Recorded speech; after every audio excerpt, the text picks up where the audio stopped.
कि क्या सरकारी सहायता के बिना किसान, मजदूर, छोटे मोटे जिनके रोजगार हैं, गरीब लोग, वो अपना जीवन कैसे सुचारू रूप से चला सकते हैं? इस संदर्भ में आप क्या कहना चाहिए? क्या चला पाएंगे उनकी सहायता के बिना? देखिए, भारत का किसान और मजदूर सरकार की सहायता से जिंदा नहीं है। सच बात तो ये है कि किसान, मजदूर और ये व्यापारी जो है, ये सरकार की सहायता करता है, उसको टैक्स देता है और अपनी जिंदगी की जरूरतें काट करके, अधिक से अधिक मेहनत करके सरकार का खजाना भरता है। जिन कारखानों में, जिन खेतों में ये काम करते हैं, तो उन खेतों से, कारखानों से जो उत्पाद जाता है, वो उसका जीएसटी के रूप में, एक्साइज ड्यूटी के रूप में, इनकम टैक्स के रूप में, मंडी कर के रूप में और तमाम करों के रूप में सरकार को सहायता मिलती है। सरकार का ये दावा है कि वो जनता की मदद कर रहा है, वो जनता की मदद करेगा। ये सरकार का दावा है। ये सरकार का दावा है और सरकारें इस तरह का दावा करती रही हैं। लेकिन आज की तारीख में तो ये साफ हो गया है कि सरकारें जो भी नियम, कायदा, कानून बना रही हैं, वो जो समाज का सबसे कमजोर तबका है, जो सबसे मेहनतकश तबका है, जो सबसे बेघर और लाचार तबका है, वो इसकी नीतियों के केंद्र में नहीं। सरकार की नीतियां जो हैं, वो उसके केंद्र में वो नहीं है। अगर वो उसके केंद्र में होता तो, और अगर उसके जीवन की चिंता सरकारों की होती, तो सबसे पहले ये जो बेघर लोग हैं, जो सड़कों पे भीड़ लगाए हुए हैं, जो डेली वेजेस के कर्मचारी हैं या जो फुटपाथ पे काम करने वाले लोग हैं, रिक्शा, तांगा, इक्का चलाने वाले, पल्लेदारी करने वाले, मजदूरी करने वाले, सड़क पर जो कार्यस्थलों पर बिल्डिंगें बनाने वाले लोग हैं, जिनके पास रहने की जगह नहीं है, जिनके पास कोई गोदाम नहीं, कोई किचन नहीं है, कोई लैट्रिन बाथरूम नहीं, तो ये सारे लोगों को सबसे पहले उनके सुरक्षित घर भेजना, ये प्राथमिकता होनी चाहिए थी, ताकि शहरों में, अमीरों की बस्तियों में गरीब जो है उपद्रव न करें और ये भूखे लोग जो है वो कोरोना महामारी न फैलावें। तो ये जब 4 घंटे का लॉकडाउन हुआ, तो इससे ये स्पष्ट हो गया कि शासकों को इस बात का अंदाजा नहीं है कि जनता कैसे अपना भोजन पानी करती है और कैसे जीवन यापन करती है।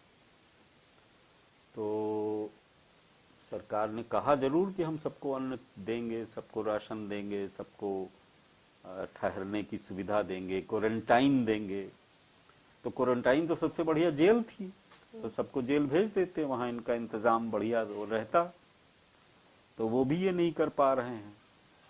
अब पुलिस वालों के सामने धर्म संकट है। हमारे पुलिस के कर्मचारी जो है बहुत इस धर्म संकट में 24 घंटे ड्यूटी कर रहे हैं। अब वो भूखे नंगों के ऊपर, जो लोग पैदल चले जा रहे हैं, 5-5 साल, 7-7 साल, 10-10 साल, 1.5 बरस के बच्चों को लेकर के माताएं जो चली जा रही हैं पैदल, रिक्शे से, ट्राली से, टेम्पो से, तो उनको कैसे रोकें सड़क के ऊपर, उनको कहाँ रखें, उनको किस खाते से खाना खिलाएं?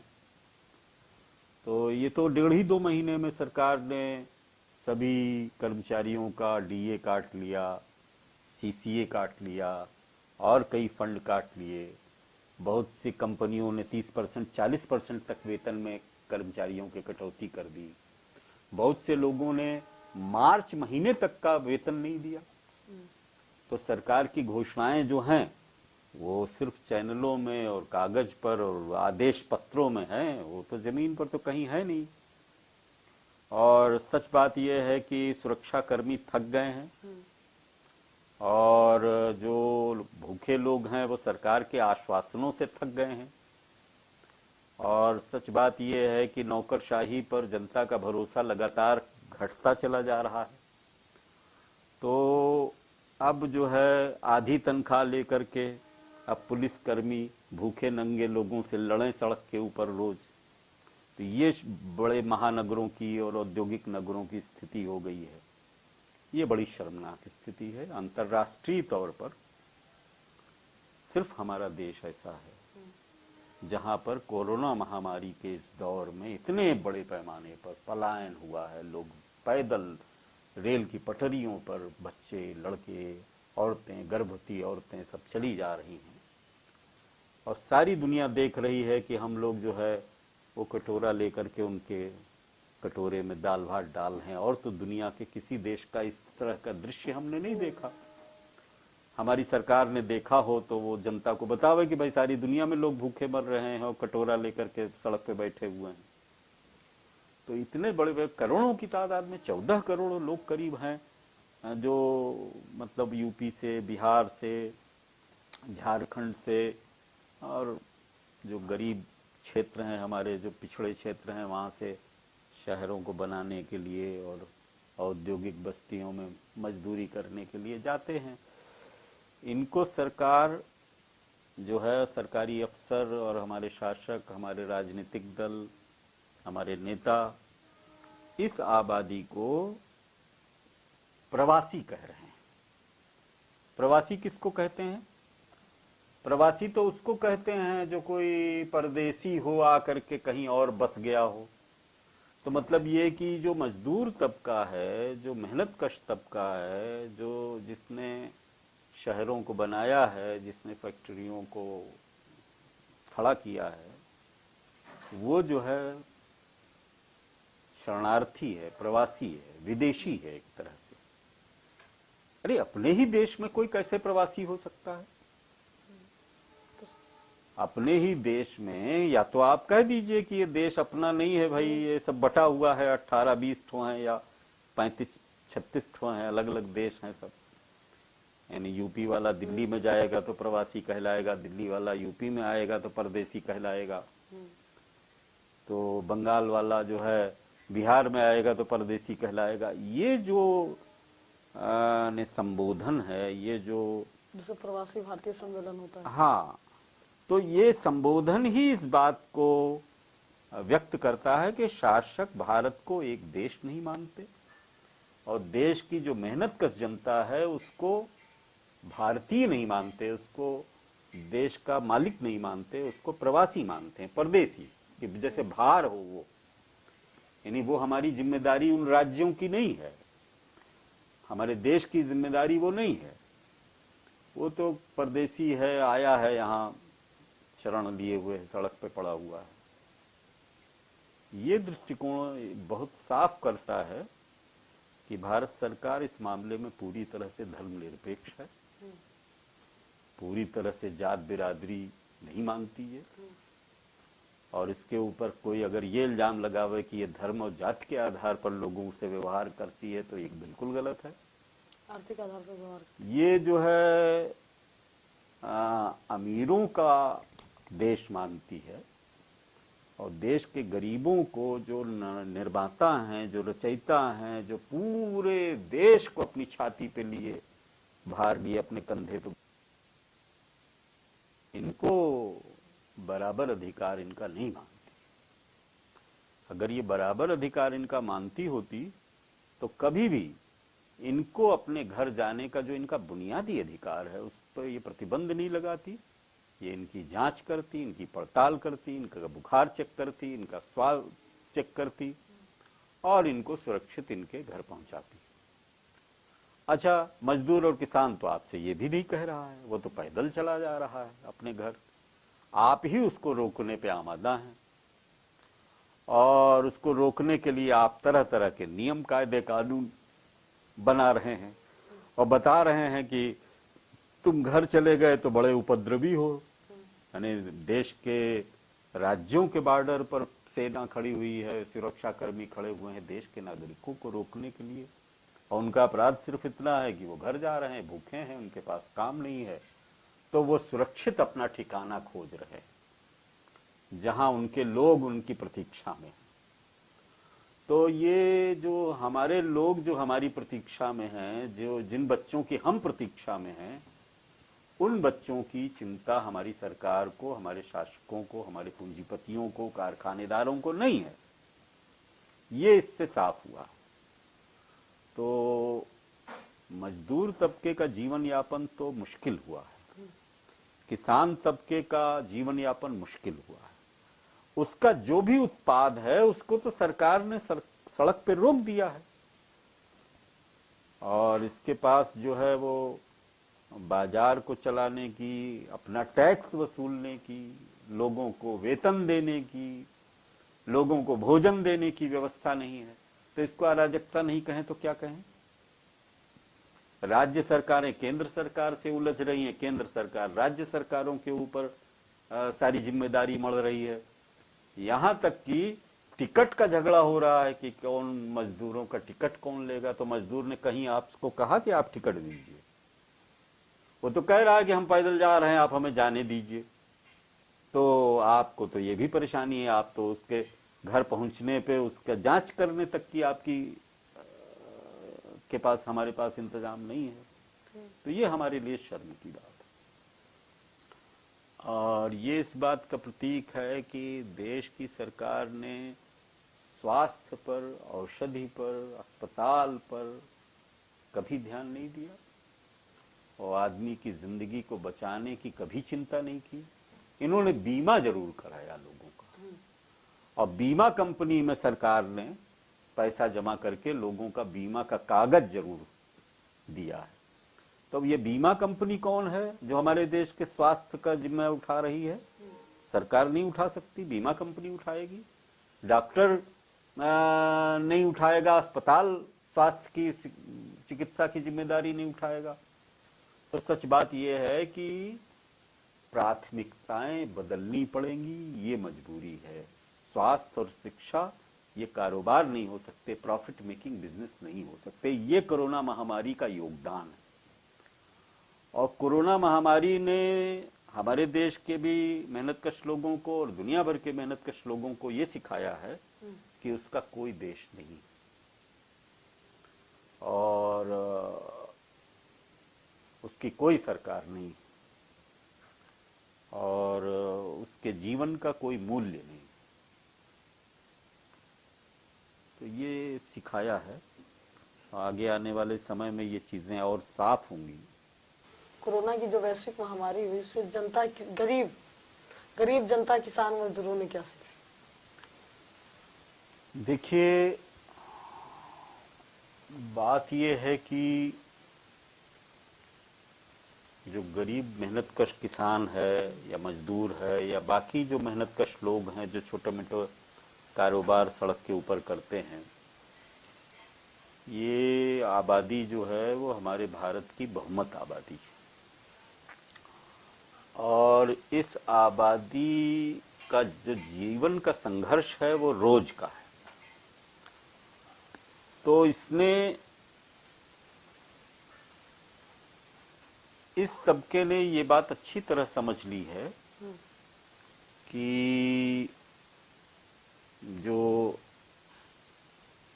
हमारे राजनीतिक दल हैं, जो हमारी सरकार है, वो हमसे काम तो लेना चाहती है, लेकिन हमारी जिंदगी का जिम्मा नहीं उठाना चाहती। यानी आज न्यूनतम मजदूरी का कानून खत्म कर दिया, यानी कि, और ये कह दिया कि 8 घंटे नहीं, अब तो 12 घंटे का कार्य दिवस होगा। यानी सरकारी तौर पर ये हो गया। अब जिसको वो 12 घंटे कह रही है सरकार और कानूनी तौर पर, उसको जो है मालिक लोग तो 16 घंटे बना ही देंगे। और जब न्यूनतम मजदूरी का कानून खत्म हो गया तो मिनिमम जीवन यापन के लिए क्या न्यूनतम भुगतान होना चाहिए, इसका जो सरकारी मानक है वो तो हवा में उड़ गया है। तो सच बात यह है कि कोरोना महामारी से जो संकट पैदा हुआ है, उससे जो मालिकों को तकलीफ हुई है, जो पूंजीपतियों को तकलीफ हुई है, उनका जो नुकसान हुआ है, उनका जो घाटा हुआ है, उनके जो गोदाम का माल जो है जाम हो गया, उनको जो ब्याज और किस्तें अदा करनी पड़ रही हैं, तो उसकी चिंता, उसकी फिक्र सरकार को है। इसलिए उसने ये सारे श्रम कानून खत्म करके और कार्य दिवस का ये कर दिया है। मजदूरों की शिकायत नहीं दर्ज हो सकती है, न्यूनतम वेतन का कानून खत्म कर दिया है और 35 कानून खत्म कर दिए हैं किसी प्रकार के। माने मजदूर के लिए कानून और अदालत का दरवाजा बंद हो गया है। तो इस तरह से जो संकट जो दुनिया के ऊपर है, उस संकट को सरकार ने, शासकों ने, हमारे नेताओं ने मजदूरों के ऊपर, मेहनत कशों के ऊपर डाल दिया कि वो भोजन करके गुलामी करे, बंधुआ मजदूरी करे। और ये अनोखा है। और देश के जितनी ट्रेड यूनियनें हैं, देश के जितने ये मजदूरों, किसानों के अपने को संगठन कहते हैं, जो तमाम लोग जो मजदूरों, किसानों, कर्मचारियों से के चंदे से जिंदा हैं, और सब मिला करके हमारी सरकार के लिए और हमारे लोकतंत्र के लिए ये बहुत माने खुला हुआ सबक है। और ये मजदूर किसान जनता के लिए खुला हुआ सबक है। मजदूर को अपनी मजदूरी छोड़नी पड़ेगी, उसकी मजदूरी की कोई गारंटी नहीं होगी, उसके जीवन की, उसके भोजन की, उसके काम के घंटे की और उसके अधिकारों की कोई गारंटी नहीं होगी। वो किसी प्रकार की सुविधाओं की, स्वच्छता तक की मांग फैक्ट्री एक्ट में है कि स्वच्छता होनी चाहिए, सफाई होना चाहिए, दवा का इंतजाम होना चाहिए, ये सब भी खत्म कर दिया। तो कानून में है, फैक्ट्री एक्ट में, कारखाना अधिनियम में, कि आप जो है कार्यस्थल पर ये लैट्रिन बाथरूम बनवा के रखेंगे और वहाँ स्वास्थ्य का और सफाई का इंतजाम रहेगा, शुद्ध हवा पानी का इंतजाम रहेगा। तो ये सब भी खत्म हो गया। तो मतलब ये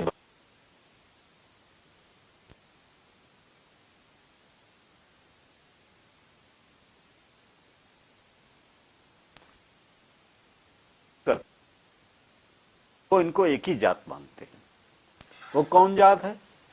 गुलाम जात, जिसके कोई अधिकार नहीं होने चाहिए। ये कानून जो खत्म करके जो ये बता रहे हैं कि हम अर्थव्यवस्था में सुधार कर रहे हैं, इसका सार यही है कि वो जो अर्थव्यवस्था का इनका सुधार है, उसमें देश की बहुसंख्यक मेहनत कश आबादी नहीं है उस सुधार में, उस अर्थव्यवस्था में। वो उस सुधार, उस अर्थव्यवस्था से बाहर है। उसके जीवन में, उसके खरीदारी में सुधार का मामला नहीं। तो ये है।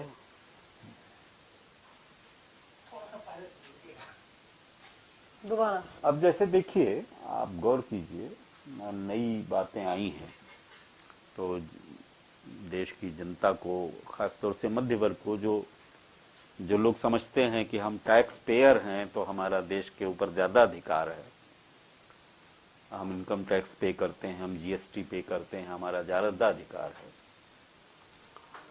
तो हम उन लोगों को ये बताना चाह रहे हैं कि आप देखिए कि कोविड-19 के दस्तक देने के पहले ही भारत सरकार ने एयर इंडिया को नीलाम करने का, इसके विक्रय का फैसला कर लिया था। और भारत सरकार का यह अनुमान था कि 50-60 हजार करोड़ रुपए इसके खजाने में हवाई जहाज का जो बेड़ा है और हवाई अड्डे उसके हैं और जो उसके संसाधन हैं, जो उसके दफ्तर हैं, उनको बेचने से 50-60 हजार करोड़ इनको मिल जाएगा। लेकिन वो नीलामी हो नहीं पाई, कोई खरीदार आया नहीं। दुनिया भर में इन्होंने अपना डुगडुगी पिटवाई, कहीं से कोई खरीदार नहीं आए। तो वो 50-60 हजार करोड़ आ जाते सरकारी खजाने में तो कुछ जो है दिन गाड़ी सरकार की आगे बढ़ जाती, कुछ तनख्वाह उनखा ये दे लेते। अब जब वो नहीं हो पाया है तो भारत सरकार की तरफ से एक प्रस्ताव आया है, अभी मुख्यमंत्रियों के साथ बातचीत के दौरान एक प्रस्ताव पेश हुआ है कि दुनिया बड़े संकट में है, तो दुनिया के जो पर्यटक हैं वो, उसके लिए भारत बहुत अच्छी जगह हो सकती है, यहाँ स्वागत हो अंतर्राष्ट्रीय पर्यटकों का। तो ऐसा लगता है कि ये जो हवाई जहाज की जो एयर इंडिया बिकेगा नहीं, क्योंकि जो जहाज खरीदेगा वो तो पहले ये पूछेगा कि इस जहाज को हम चलाएंगे कहां। हम आपसे आपका जहाज तो खरीद लें, लेकिन इसको कहां उड़ाएंगे हम। और जो पर्यटन उद्योग के में शामिल जो तमाम अंतर्राष्ट्रीय होटल हैं, कंपनियां हैं, जिनमें सारी दुनिया के पूंजीपतियों का पैसा लगा हुआ है, बड़े बड़े 5 स्टार 7 स्टार होटल रिजॉर्ट सब देश के जंगलों में, राज्यों में और जगहों पर, महानगरों में सब फैले हुए हैं। तो इसमें दुनिया भर के पूंजीपतियों का पैसा लगा हुआ है उन कंपनियों में। तो वो जो बड़ा जो होटल उद्योग है, जो वास्तव में अय्याशी का उद्योग है, दुनिया भर के जो अमीर हैं वो भारत में आकर के घूमते टहलते हैं, आनंद प्राप्त करते हैं और उसके बदले में भारत सरकार को विदेशी मुद्रा देते हैं। तो ये विदेशी मुद्रा अनाप शनाप होती है, मतलब एक दिन का, एक कमरे का, एक सूट का जो खर्च है वो 50,000, 1 लाख, 1.5 लाख ऐसे। और उसके साथ जो अलग जो सर्विसेज हैं, पता चला एक केला 400 रुपए का, ये रेट है। एक चाय का पॉट आ गया तो 450 रुपए की। तो इस तरह से वो विदेशी मुद्रा का बड़ा स्रोत है। और तमाम जो देशी विदेशी कंपनियां हैं, जो होटल उद्योग हैं, उनका उसी से रौनक है, उसी से हवाई जहाज उड़ते हैं, उसी से तमाम जो सेवक सेविकाएं हैं वो उनको वेतन मिलता है, जो देश भर में घुमाते हैं, याशी कराते हैं।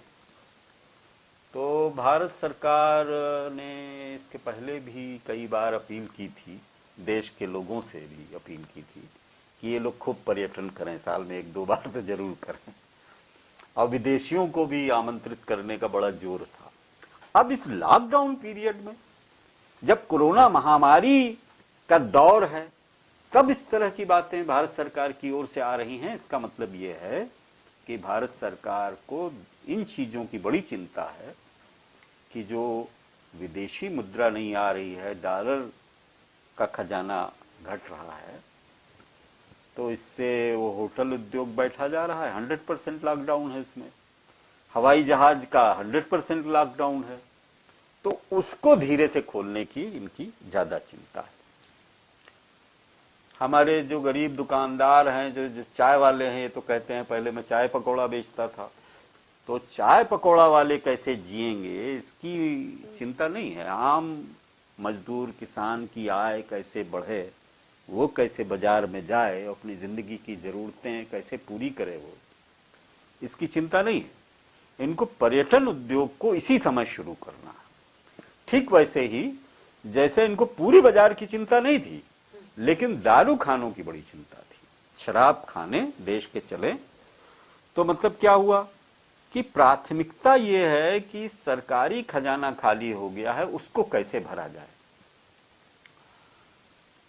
जनता कैसे जिएगी, उसका भोजन पानी कैसे चलेगा, उसको महामारी से कैसे मुक्ति मिलेगी, उसको कैसे चिकित्सा सहायता मिलेगी जब वो बीमार होगी, इसके इंतजाम के बारे में, इस पर निवेश करने के बारे में सरकार चिंतित नहीं।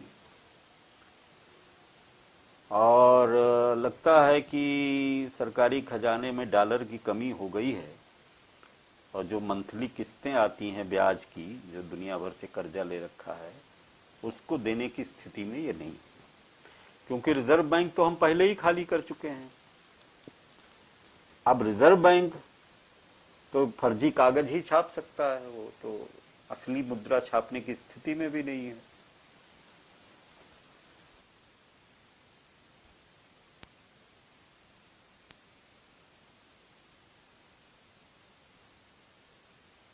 अगर दुनिया से भर से थोड़े भी लोगों को हवाई पर्यटन के जरिए हिंदुस्तान में घुमाया जाता है, तो ये कोरोना महामारी के फैलाने का बहुत बड़ा कारण बन जाएगा।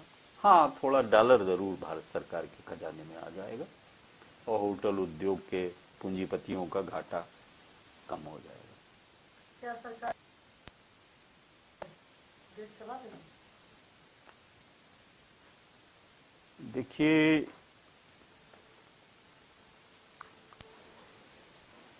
जो हमारी सामान्य स्थिति है हमारी अर्थव्यवस्था की, तो उसमें सच बात यह है कि जीएसटी 80% डाउन जा रही है। इनकम टैक्स रिटर्न सामान्य लोगों का नहीं आएगा, कंपनियां नुकसान में जा रही हैं, बैंक नुकसान में जा रहे हैं, किस्त नहीं आ रही है। जो निर्माण उद्योग है, इसका बना बनाया मकान जो है खड़ा है, कॉलोनियां खड़ी हैं, वो बिक नहीं सकती। दूसरा ये है कि दुनिया भर में लगभग 1.5 करोड़ हिंदुस्तानी, जो सरकारी रिकॉर्ड के अनुसार, ऐसे तो लगभग 3 करोड़ लोग हैं जिन्होंने बाहर की भी नागरिकता ले ली है, तो लेकिन 1.5 करोड़ करीब हिंदुस्तानी नागरिक हैं जो दुनिया भर में जाकर के मजदूरी करते हैं, एक्सपर्ट हैं, व्यापार करते हैं, उद्योग चलाते हैं, दुकानें चलाते हैं। केरल से हैं ये लोग, पंजाब से हैं, यूपी से हैं, बिहार से हैं, और ये लोग तमाम विदेशी मुद्रा कमा करके अपने माँ बाप को, अपने घर को हर महीने भेजते हैं, अपने देश को भेजते हैं। ये रकम करीब 80 अरब डॉलर सालाना होती है। ये वो रकम है जो विदेश व्यापार में जो भारत का लगातार नुकसान हो रहा है उसकी भरपाई कर देती थी ये रकम। तो अब तो उनका कारोबार बंद हो गया, उनकी नौकरी चली गई, तो वो लोग तो देश वापस आ रहे हैं। कुछ हमारी सरकार के भी काम ऐसे हैं, हमारे देश के समझदार लोगों के भी काम ऐसे हैं। लोगों ने इतना हिंदू मुसलमान कर दिया कि मुस्लिम कंट्रीज में, जहां हमारे करीब करीब 1 करोड़ लोग मुस्लिम कंट्रीज में जो हमारे काम कर रहे थे, तो उनकी स्थिति वहां दयनीय हो गई है। अब वो जो थोड़े लोग रखे भी जा सकते थे, उनको भी वो लोग खदेड़ रहे हैं कि भाई हमारे लिए जब काम नहीं है तो तुमको हम क्यों रखें। तो एक तो ये विदेशी मुद्रा की आय घटी है, जिससे तमाम टैक्स भी भारत सरकार को मिलता था। जो लोग विदेशी मुद्रा में अपनी आय भेजते थे, वो भारत सरकार को इनकम टैक्स भी यहां अदा करते थे। वो विदेशी मुद्रा में जो चीजें आती हैं उसका अलग से कर लगता। और चूंकि भारत में जीएसटी वगैरह के बढ़ने से, ऑयल प्राइसेस के बढ़ने से उद्योगों की लागत बढ़ गई है, निर्माण की लागत बढ़ गई है। कोई भी उद्योग जो है उसकी जो मैन्युफैक्चरिंग कास्ट है, जो उसका लागत मूल्य है उसके उत्पाद का, वो बढ़ गई है। महंगा ट्रांसपोर्ट है, महंगा तेल है, महंगा टैक्स है, तो उसकी वजह से, तो इससे अंतर्राष्ट्रीय बाजार में हमारे उत्पाद के खरीदार कम हो गए, हमारा माल नहीं बिक रहा है। बल्कि इसका उल्टा दुनिया के तमाम देशों से सस्ता सामान आकर के हमारे कंपटीशन में हमारे ही घर में बिक रहा है। और भारत सरकार ने ऑनलाइन बिजनेस का उनको सुविधा भी दे दी है कि उनको जगह जगह दुकान खोलने की जरूरत नहीं है। अपना माल वो सीधे चीन से, जापान से, अमेरिका से ले आएंगे और डिलीवरी बॉयज के जरिए, ये ऑनलाइन कंपनियां हैं, इनके जरिए घर घर पहुंचा देंगे। तो इस तरह से जो निर्यात से जो विदेशी मुद्रा मिल रही थी वो भी कम हो गई। तो अब बात ये बची है कि पूंजीपति लोग कह रहे हैं कि हमारा घाटा हो गया, कारोबारी कह रहे हैं हमारा घाटा हो गया, छोटा मजदूर, किसान, कर्मचारी, उसका भी वेतन कट रहा है। तो मुझे नहीं लगता कि टैक्स बढ़ाए बगैर भारत सरकार अपनी जीविका चला लेगी। हमारी तो बात छोड़िए, तो टैक्स बढ़ाए, अपने कर्मचारियों का वेतन ये दे लें हमारी सरकारें बगैर टैक्स बढ़ाए, ये असंभव बात है। तो कोशिश तो कर रहे हैं मोदी जी कि पर्यटन उद्योग चला दें, और पर्यटन उद्योग चला करके दुनिया भर के हरामखोरों को ला करके हिंदुस्तान में अय्याशी करा करके उनसे विदेशी मुद्रा प्राप्त करने, बड़ी महान कोशिश है। ठीक वैसे ही जैसे ये दारू बेच करके रेवेन्यू इकट्ठा करने की जो कोशिश है, तो ठीक वैसे ही ये कोशिश कर रहे हैं कि मजदूरों की मजदूरी कम करके पूंजीपतियों से टैक्स कुछ वसूली हो जाए, उनको टैक्स की छूट न देनी पड़े, लेकिन ये मुमकिन नहीं। और जैसे जैसे और लोगों की खरीदने की क्षमता कम होगी, यानी आम जनता की, मजदूर की, किसान की, आम कर्मचारी की खरीदने की क्षमता कम होगी, वैसे बाजार ठंडी पड़ेगी, जीएसटी ठंडी पड़ेगी, टैक्स कलेक्शन ठंडा पड़ेगा और सरकार को अधिक कड़े कानून ला करके जनता की कुर्की करानी पड़ेगी और जनता के ऊपर टैक्स बढ़ाना पड़ेगा। तो ये एक ऐसा दुष्चक्र है जिसमें गवर्नमेंट फंस गई है और इसके पास अब जो और है क्या, संसार में नियम है, पुराना आर्थिक नियम है, थोड़ा टैक्स लेते हैं तो टैक्स होता है, अधिक जब आप टैक्स लेते हैं, क्षमता से बाहर जब लोगों से टैक्स वसूलते हैं तो वो डकैती होती है। जैसे आप 6 घंटा 8 घंटा काम कर लें तो वो मजदूरी है, और 12 घंटे 16 घंटे 18 घंटे काम कर लें करा लें तो गुलामी है। अगर आप 500 रुपए दिन का वेतन दे दें तो भाई मजदूरी कर रहा है, अगर दिन भर का 150 रुपए आप दें तो गुलामी कर रहा है। तो ठीक वैसे ही ये टैक्सेस तो बढ़ने जा रहे हैं और इसका कोई उपाय और नहीं है, और मोदी जी के बस की तो बिल्कुल बात नहीं है भारत सरकार। और ये दिख भी रहा है, आप देखिए कि राज्यों की सरकारें और केंद्र सरकार के बीच में टैक्स को लेकर के छीना झपटी खींचतान चल रही है और अधिकारों को लेकर छीना झपटी और खींचतान चल रही है। चंदा कलेक्शन किया जा रहा है, वो भी एक टैक्स है। जिनको हम लाभ पहुंचाते हैं उन्हीं से हम चंदा प्राप्त करते हैं, जो हमारे आश्रित हैं उन्हीं से हम चंदा प्राप्त करते हैं, जिनको हम ठेका पट्टा करते हैं उन्हीं से हम चंदा प्राप्त करते हैं। कोई हराम का कोई नहीं दानी महात्मा देता है, जिसका जितना ठेका पट्टा होगा, जितना जिसको राफेल वगैरह का मिलेगा उतना ही वो देगा। हाँ, देश की हमारे जो सामान्य जनता है, जो सामाजिक संस्थाएं हैं, जो हमारे मंदिर मस्जिद हैं, जो हमारे गुरुद्वारे हैं, इसमें जरूर जनता देती है और ये जरूर लोक कल्याण के लिए अपना इस समय दिल खोले हुए हैं लोग, अब पूरी जान लड़ाए हुए हैं लोग, अपना समाज के लोग जो है वो कर रहे हैं। लेकिन